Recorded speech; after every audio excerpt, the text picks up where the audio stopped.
we want to keep moving forward to another critically important story, and that is the ongoing genocide in Gaza. And I mean, obviously, there are so many different aspects to this. One, of course, that I think a lot of us have been witnessing from afar has been the total collapse of the healthcare system. I mean, I'm understating it by saying this, the extreme challenges that healthcare providers are facing in trying to, provide any, care to people in this terrible carnage. But we are very honored to be joined next by Dr. Umar Burney, who's an orthopedic specialist, and Dr. Syed Ali, who both recently returned from a medical mission in Gaza. Dr. Burney and Dr. Ali, thank you so much for joining us here on the Freedom Side. Thank you Thank for you very having much for us. having us. Really appreciate that. No, well, we really appreciate you. I mean, it's, where do you even start here? I mean, I'd be curious both your thoughts on this, but maybe I'll start with you, Dr. Burney. I mean, I guess if for audiences who are watching this from afar, if there's something that they could know about what you experienced in Gaza, what would be at least one of those takeaways you want them to know about what's really happening there on the ground? Yeah, I mean, I think in short, obviously, as you just mentioned, we went into a crisis situation. This is a war. The situation is, of course, extremely unpredictable. That we went in under the auspices of the United Nations, a humanitarian convoy that goes in twice a week, or at least it was until the Rafah border was open, which, as you, I'm sure, are aware, the last few weeks when Israel has now officially destroyed the Rafah border at the border of Egypt and the Gaza Strip. So we went in from there. And we were told that we would be part of a United Nations endorsed convoy with the safety that comes with that. But of course, we narrowly escaped an attack on the convoy. We were actually supposed to go in on Monday, and that was a convoy that had the World Food Kitchen folks in it that was attacked by the IDF, and unfortunately, we lost 7 humanitarian workers in that. We were supposed to be as part of that convoy. We were delayed and didn't go in until Wednesday, so lucked out for 2 days, and therefore you can still talk to myself and Irfan, but we probably wouldn't have been around in other circumstances. And so, there's no safe area. There's no. So you ask me, what do the people need to know? There is not a safe spot in Gaza today. Even for those of us that are there purely to help others out, that are humanitarians, that are medical professionals, no part of the world sees this kind of atrocity. And as a general rule, medical professionals are protected, not in Gaza. I mean, it speaks a lot to your bravery for going there. Obviously, both of you have seen the relentless attacks against hospitals, against doctors. Dr. Ali, I'll ask you this. After your experience, can you tell us? Obviously, the hospital you were working at was still functional on some levels, but we've seen the Israelis go through and essentially dismantle and destroy almost every hospital in Gaza. What was the situation that you were dealing with in terms of the kind of medical care you were able to provide to the people you saw, in addition to the sorts of injuries you were dealing with? Yes, so like Omar was talking to you guys about, first of all, I would like to thank you both because, like the people of Palestine say, that they never complained about anyone while we were there. All they said was, please remember us and please keep telling our stories. So, this is what we're doing. I was fortunate enough to be in Gaza before the war in August of 2023. I worked out of Shifa Hospital at that time, which now unfortunately has been bombed and now completely burnt down. This time around, we were at European Gaza Hospital, which is, you can say, it's semi-functional. But obviously, there is really, you need to imagine, as guys were playing that video, there are about 35,000 people staying in that 200-bed hospital. And this is where these guys live. This is the hallway that we are walking through. You have to walk in a single file. These people, that's their livelihood. So imagine what kind of malnutrition, infection, all those things you're encountering. So we go there. Obviously, there's really no infection control, or everyone is malnourished. The people that I have known from August, when I met them now, I could not even recognize them. That's how much weight they have lost.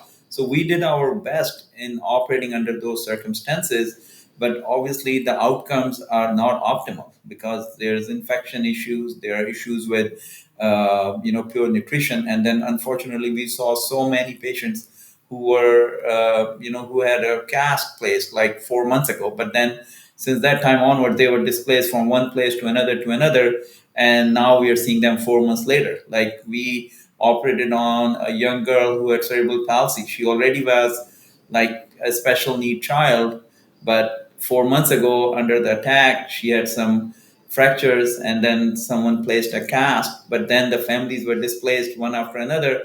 4 months later when we saw her, she was completely contracted. She was in a contracture. We could not even move her neck one side or the other. We did our best, and you see so many kids that you take care of or you operate on, and they have no one to take care of. There was one day when there was bombing and shelling going on, and one of our partners, who's an ENT surgeon, he grabbed a 2-year-old girl from outside who was profusely bleeding from her mouth because of the shelling. We took her to the operating room. We took care of her. When we came out, we had no one to give her to. So we just gave her to one of our partners, and we said just hold on to her until she wakes up because we have to go on and do the next case. So it's beyond what's anyone's imagination. Me and Umar, we have done many medical missions across the globe. This is not something we have ever encountered, and I think that hopefully journalists like you are allowed at some point to go in so that you guys can witness it and see the real picture. Mm-hmm. And, Dr. Burney, let me also ask you this, because, obviously the situation right now is so terrible, but the destruction of this medical infrastructure, I just would believe, let's say the genocide ends today, it seems like the impact of this will be significant for some time because so much has been, destroyed that just, even if there's no active conflict, there's still still going to have a tremendous effect on public health and the health of people in Gaza. Yeah, absolutely. Like Irfan was just mentioning, he went to Shifa Hospital. Shifa Hospital was the largest hospital in Gaza prior to this war starting. Now it's essentially, a pile of rubble, burnt rubble. So, you're talking about tertiary care facilities that are non-existent. Even secondary facilities, like we were at European General Hospital, they're running out of fuel. In the operating room, I can speak to the operating room. No instrumentation sets were complete. They have very basic supplies that they were functioning off of. We were fortunate enough to take some of our supplies with us, but I can't imagine. It's been 6 weeks since we've been back, and those things have probably run out. That's the news we're getting from the inside. So absolutely, I think they've set them back almost 100 years as far as the infrastructure, the healthcare infrastructure, and these people. Forget about surgeries and surgical OR capability. These people don't have blood pressure medication. They don't have diabetes medication. Like Irfan mentioned, you're talking about malnutrition, which at the heart of it, what will healthcare do if you can't even feed yourself healthy food or or access to safe drinking water? When we were there, we would share one bottle of water between 2 or 3 of us healthcare workers, and we were the privileged ones when we were there. So access to drinking water and food is the basic necessity and a basic human right, as we've all experienced, and that's not available to these guys. So absolutely, I think healthcare reconstruction of that healthcare system will take decades, and it'll be a long time before you can make it anything that's recognizable and comparable to any other part of the world. I think from what the story you were describing, Dr. Ali, I'm reminded of this term that's become quite normal in Gaza of wounded child, no surviving family, which is a pretty regular occurrence at this point, which is horrifying. And to what you're both describing, these people are completely malnourished, their immune systems are totally shot, and you're dealing with really severe injuries where people are bleeding out. And you both have been on these medical missions you mentioned around the world. And perhaps, forgive me if this is too much of a leading question, because I'm giving my opinion a little bit here, not a little bit, a lot here. But it just seems to me just utterly shocking that we're still even having a debate about whether or not this is a genocide. You have Israeli leaders openly stating their genocidal intent. They're clearly trying to destroy the medical system as a part of destroying every aspect of what leads to functioning life in Gaza. And I really commend you for your bravery, both of you, for going in and doing this. But has it ever crossed your mind that this is sort of like going and doing a medical mission in the midst of like Holocaust? In terms of what you're seeing here. I mean, and again, forgive me if that's too leading, but I just don't know how else to describe this at this point. And you all saw it firsthand. So I'll start with you, Dr. Ali. When I describe Yeah, it that way, what are obviously. your thoughts? No, I think the way you're describing it, I don't know there is any other better way to describe it, unfortunately. And the other unfortunate thing is that it's hard to say that people still can't see it. There are some people who still can't see it. But once you cross the border and you enter into Gaza and you are with the people of Gaza, we were there in the last 10 days of Ramadan, which are the most blessed days in the Ramadan, and you are with them and you feel very small. Each one of us felt that we are so small compared to those guys. Those guys are so resilient, so generous, and so strong faith that they don't complain.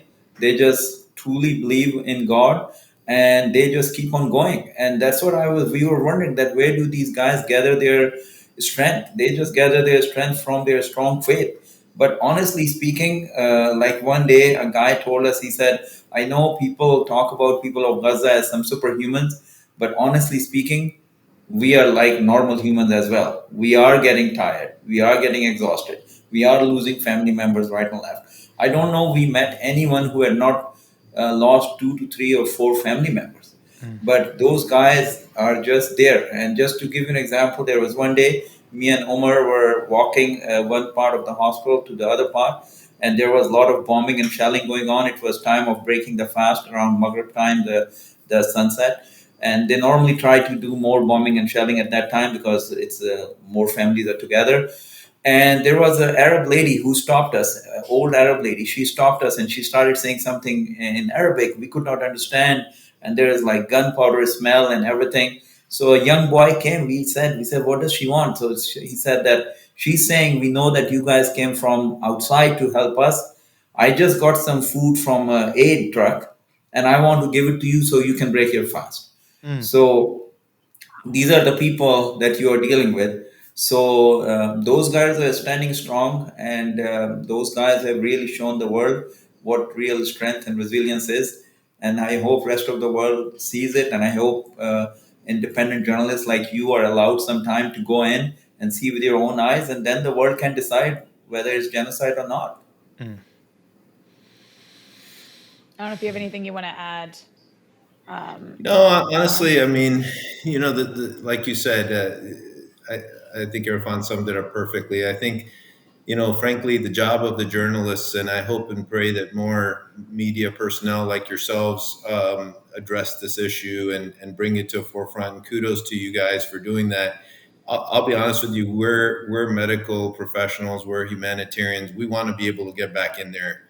And so for us, we remain neutral because, to be honest with you, our best bet to get back in there is to put our own personal opinions aside and to continue to put our heads down and continue to work for anybody. And I say this openly, I don't discriminate. Our Hippocratic oath does not allow us to discriminate against any race, gender, identity of any sort. We're there. Our eyes have seen it. We have our own personal beliefs. And we've shared some of those with you. But our job is to tell you what we saw with our own eyes. But we want to get back in there, and we want to be able to help people. And as unfortunately as you know, some of the stuff that comes out on the media, you get tagged, and then you don't get to be a member of future medical missions. Unfortunately, yes. Yeah. Well, No. I do have one thing Please. I wanna ask real quick. Just I'm curious if when it comes to other medical missions that you've gone on before, in other disaster zones, war zones, what was different about this?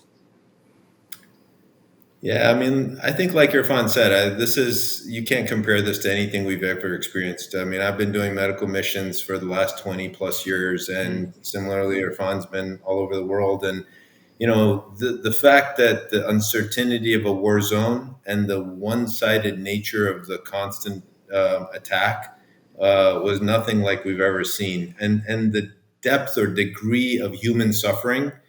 Listen, you can go to the most impoverished parts of the world, and you're not going to see the degree of human suffering that we experienced. It is very difficult to keep ourselves composed. Like I said earlier, it's been about 5 or 6 weeks since we've been back, and just the pictures that the videos running, just talking about it again today makes the hair on the back of your neck stand up. It was a very, very difficult situation to see human beings suffering to this extent.